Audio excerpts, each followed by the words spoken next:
Kuala Lumpur மாநகராட்சி மன்றமான DBKL 3 நட்சத்திரங்கள் மற்றும் அதற்கு குறைவான தர மதிப்பீடு பெற்ற 60 பொது கழிப்பறைகளை மேம்படுத்த 7.8 மில்லியன் ரிங்கிட் தொகையை ஒதுக்கியுள்ளது.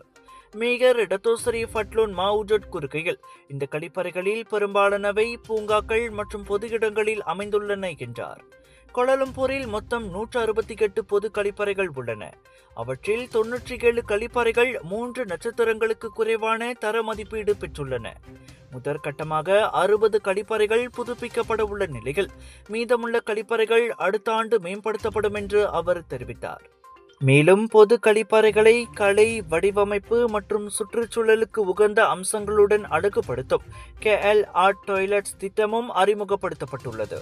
இந்த திட்டம் ஜாலான் மஸ்ஜித் இந்தியா மற்றும் ஜாலான் சலோமா பகுதிகளுக்கும் விரிவுபடுத்தப்பட உள்ளது. வணக்கம் மேக்ஸ், உங்கள் புதிய OTT உலகம். எல்லா வகை தகவலும் பொழுதுபோக்கும் ஒரே இடத்தில், குறைந்த விலையில் நிறைந்த அனுபவம். இப்போது 2 மாதங்களுக்கு இலவச சந்தா. வணக்கம் மேக்ஸ், உங்கள் பொழுதுபோக்கின் புதிய முகவரி.